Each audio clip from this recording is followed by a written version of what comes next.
you get comfortable talking more and more about what you do, it'll be so much easier for you to transition a casual conversation into paying customers.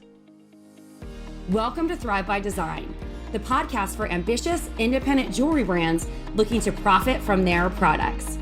Get ready to make more and sell more doing what you love without spending every single waking minute doing it. Hey, and if you're a creative, fashion, or product-based business, I want to welcome you to the show. I'll be dropping big tips on launching, growing, and scaling your business so you can spend more of your precious time using your creativity to make money. You ready? All right, let's do this. Welcome to the Thrive by Design podcast, episode 392. Hey, it's Tracy here, and I'm really excited for today's episode because we're going to talk about my favorite business model, custom jewelry. So if you're a fine jeweler who's trying to get more into doing more custom work, or if you have another type of jewelry business and you want to design custom work and you aren't really sure how to get into it, or you're already doing it, you're a private jeweler, et cetera, you're going to love today's episode because I'm going to break down some of the ways that you can grow your custom jewelry business in 2023. Now, this is exciting news. So last year, we were in one of our accelerators for our Momentum program, and I asked a question because we had a ton of fine jewelers in there. And the question was this: hey, would you guys be interested in me focusing on doing a fine jewelry custom accelerator to show you how I've built a business where I barely have to market and where I'm getting repeat customers coming back and referring their friends. And even though I am extra busy growing Flourish and Thrive Academy, I continue to always have a wait list of customers in the wings waiting for me to have time to design for them. So I want to show you exactly how I'm doing that. So we are launching a brand new custom jewelry accelerator. It's kind of on the radar. We are already filling up with people who expressed interest last year. So we have a couple of spots left. So if you're someone who would like to know what it really takes to build a custom jewelry business, or you already have a custom or a fine jewelry offering where you're working with private customers, but you want to optimize your systems, you want to get more of those people coming back, you want to deliver a better experience, and you want to really streamline your sales process and also get your website working for you so you're getting a lot of leads coming to your website just because of what you've done to optimize it. Well, then join us, or apply, I should say, for this custom jewelry accelerator. It's application only.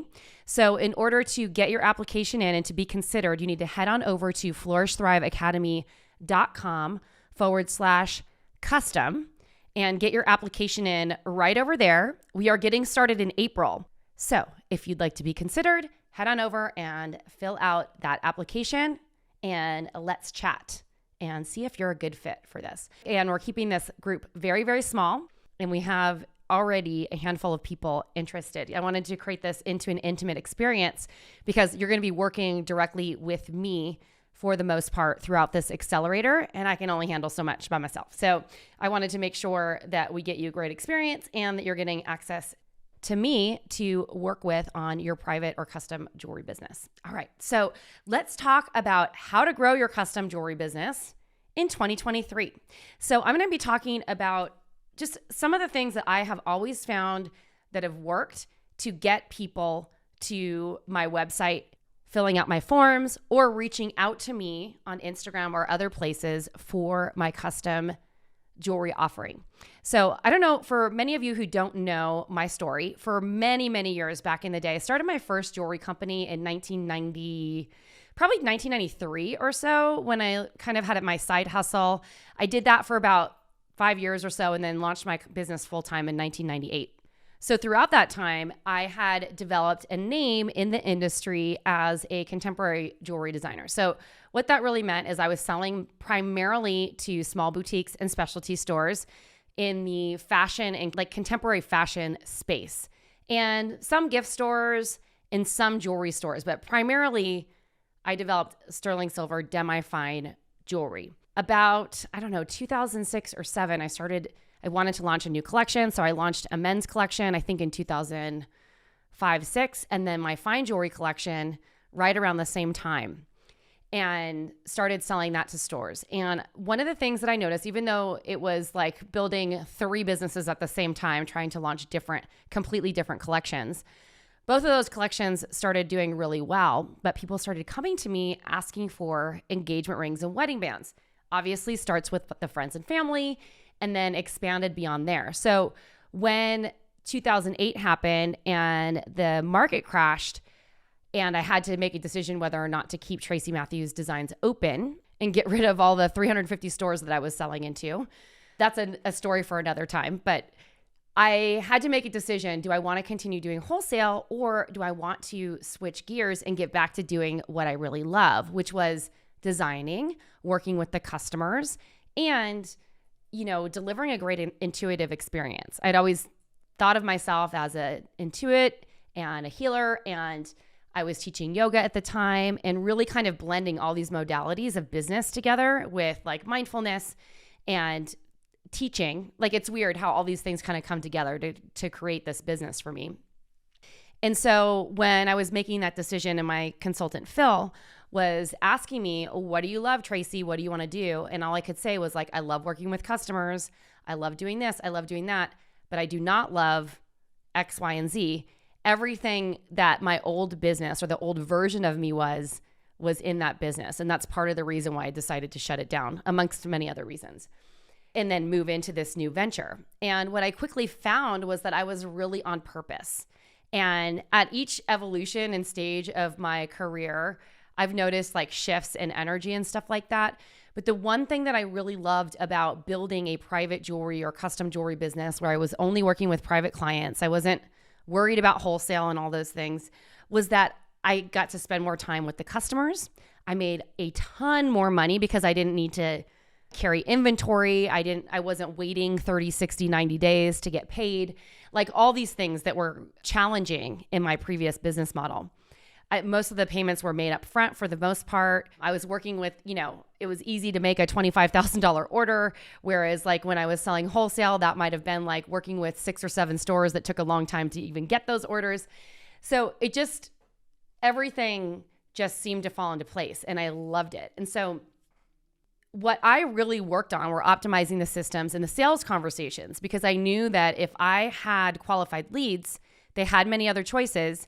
I needed to be able to maneuver those conversations in a way that would get them to want to work with me and be like ready to like hand over their money. So this was all like in a really organic way. And so part of what I talked about this earlier in the podcast, but part of what I'm going to teach in that custom jewelry accelerator is how I basically handle and position and create those conversations and the structure of them, so that when at the end of a call, people are like, yes, you're the choice for me. I don't need to keep looking anymore. So it's fun. Like, I love all of this because you really get to serve people in a much higher way.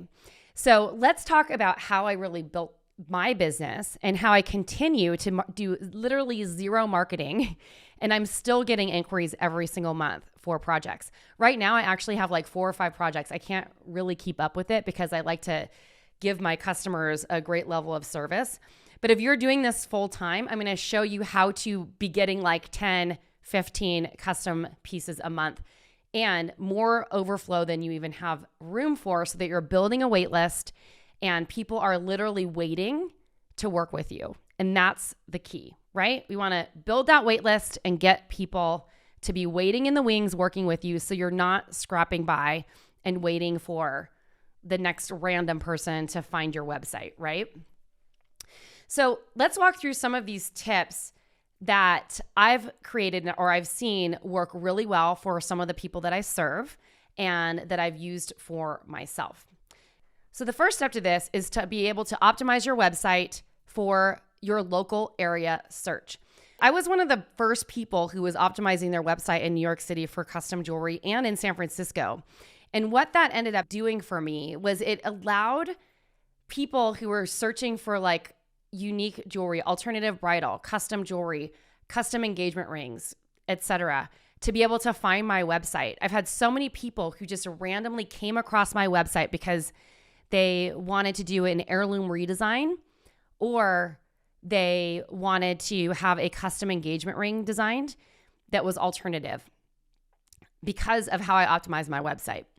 And so there's a couple ways that you can do this.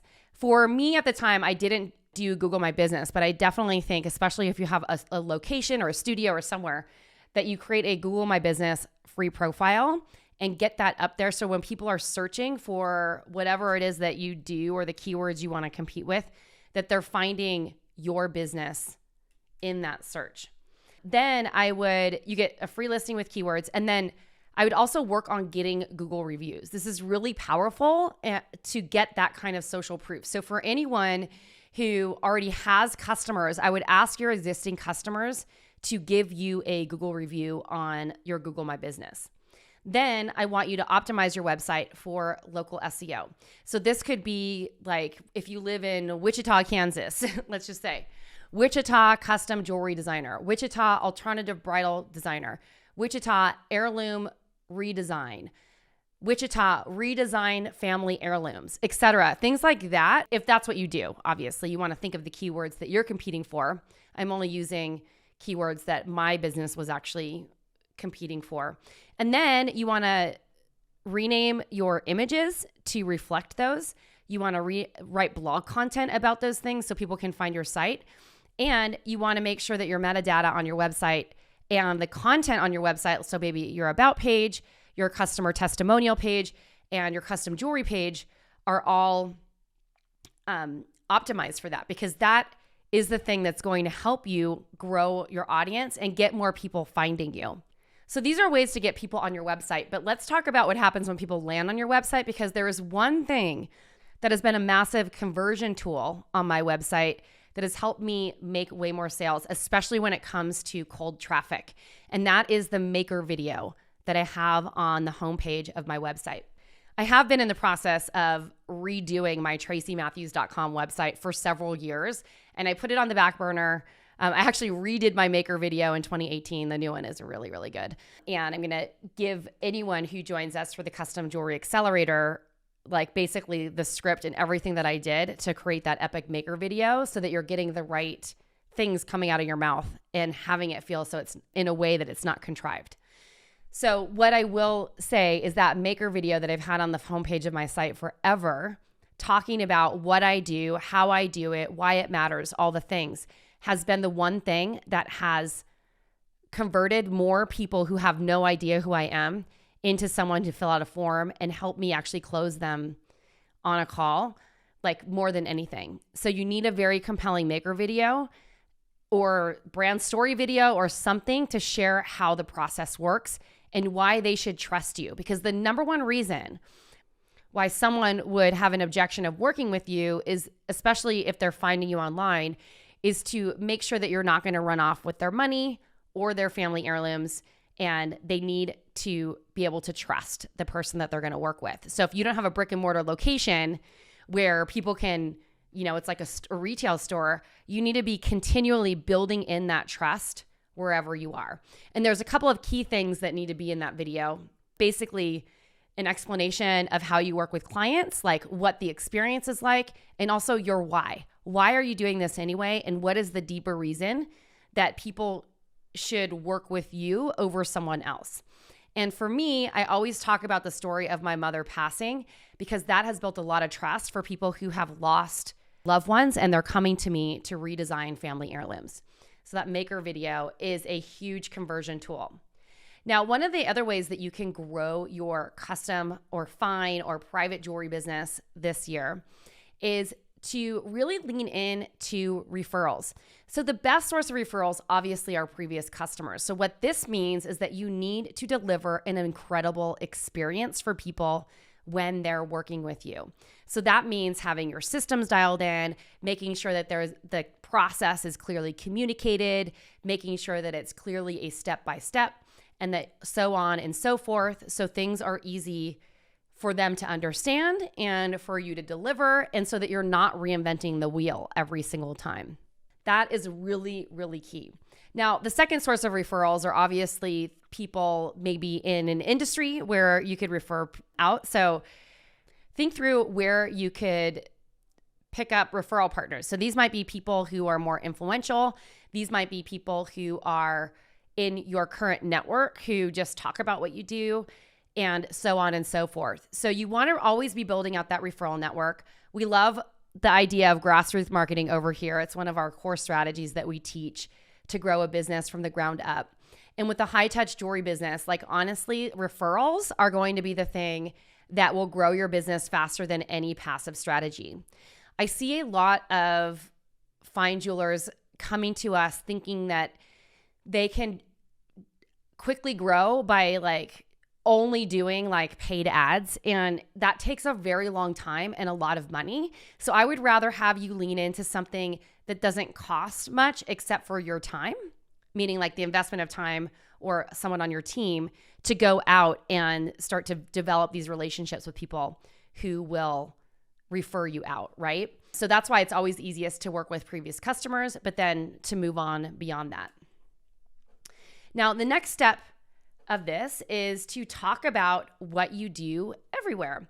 So I love telling these stories. I was at a cocktail party one time. Actually, no, it was a dinner party, but this has also happened at a cocktail party, so it's not the first time.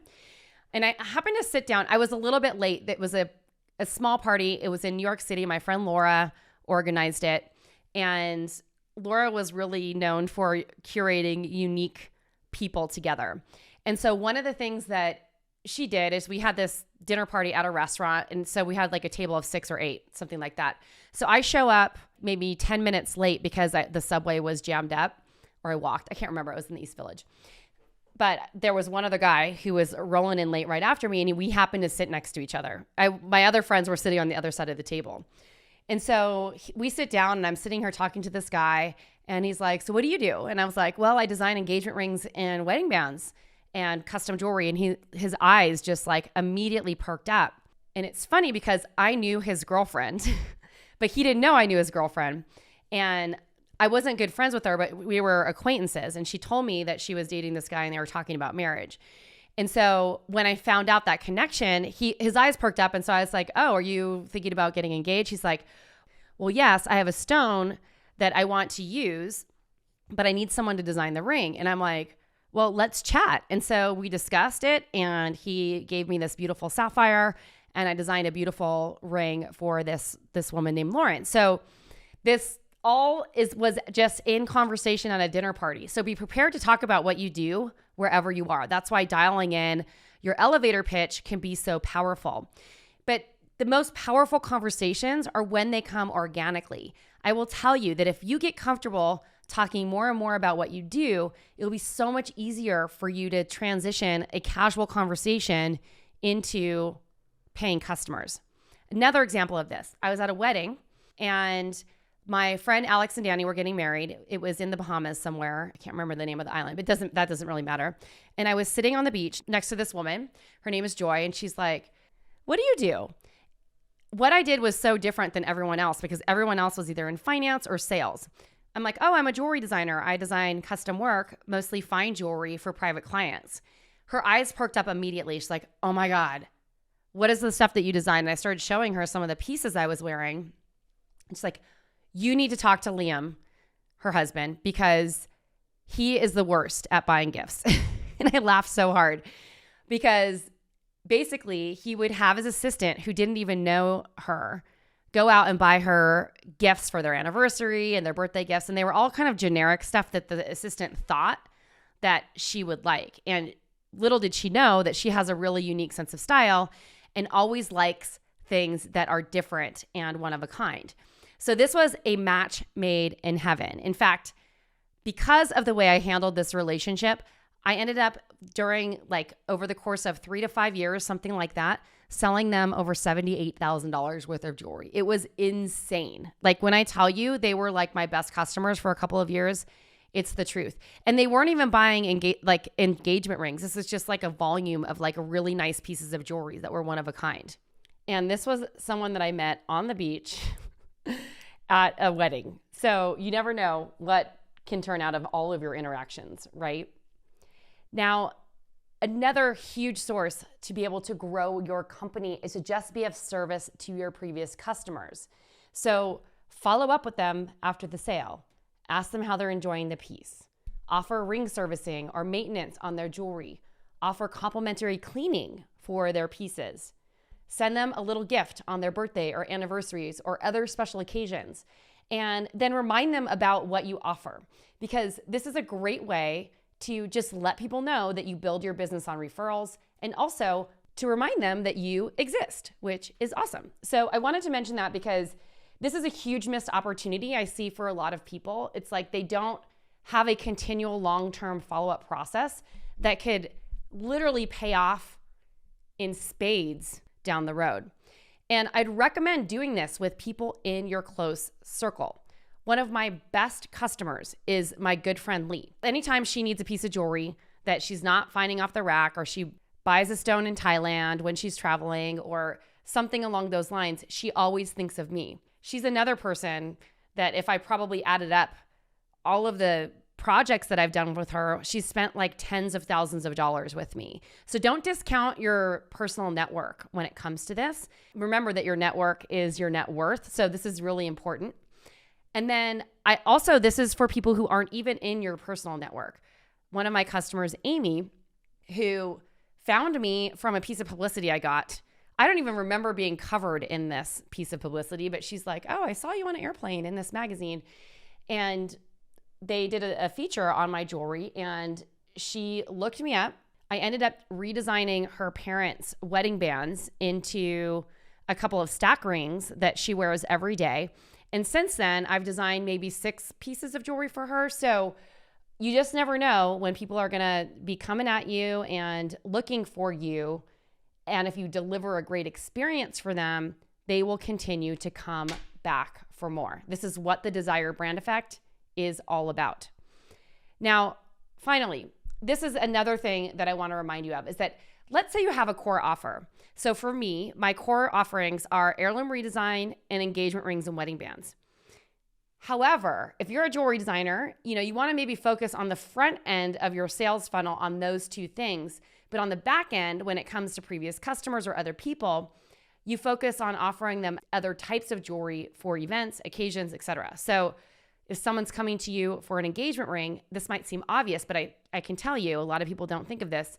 Your potential to continue selling to those people well after that engagement ring purchase for anniversaries, birthdays, all the things is super high. This is something that I was working on with one of my really high-end bespoke engagement ring designers who was a private client of mine. She sold a $1 million diamond last year, and I worked with her on a couple of consulting sessions to help her improve her process. And one of the things that I encouraged her to do, and one of the reasons why she wasn't doing it, is like her business is so busy with the engagement ring, but I'm like, girl, you are leaving money on the table to not be able to follow up. So we worked with her on a system to be able to offer lower end giftable types of jewelry that she wouldn't necessarily focus on, but she would hire an assistant to do the follow-up for these other types of life moments or, experiences that people would be buying jewelry for. And so I want to remind you that like when someone gets married and engaged, they have kids. So people are buying push gifts. They have anniversaries, they have birthdays, momentous occasions. They have friends who, are probably of their same status who want to buy the same things. So this is a great way for you to keep going back and offering them something and making it easy. The one thing that I will tell you, the biggest takeaway that I want to remind you of, is that when you can make buying something that's very high touch super easy and educate your customer and give them everything that they need to make a yes right there, the easier it is to keep that customer for life, and the easier it is to get those referrals, because they're always going to remember the simplicity of the process of working for you.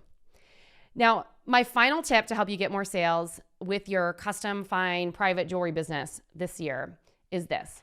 Make sure that you have an ongoing list of testimonials, reviews, and other interview style types of content that you can share with new customers, that you can sprinkle all over your website, that you can, send out in a video format so people can see what the experience is like to work with you. So what I would encourage you to do, if this isn't feasible for you, is to interview some of your top customers every year. Not everyone's going to say yes to this because some people are private. They feel weird about it. They don't want to be on video, like the whole thing. But there are some people who will do it and maybe offer them like a piece of jewelry for doing it, or, a gift, something, an incentive for doing it. Not that you're paying them, but just like a thank you more so than anything.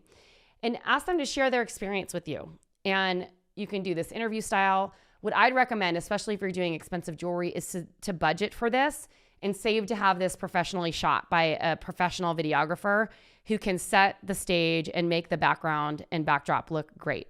There's a lot of different ways that you can do this. You can send the videographer to the customers. You can set up a shoot day in your studio. But what you want to do is to create a high quality video that has B-roll and a lot of other information that tells the story of what it's like working with you from multiple perspectives. And this can do a world of difference to elevating your status and your credibility and all those things. And so just want to tell you that interviewing your customers and creating great content around your brand from a case study and testimonial standpoint can be really, really powerful in improving your conversions and getting people to buy from you the first time.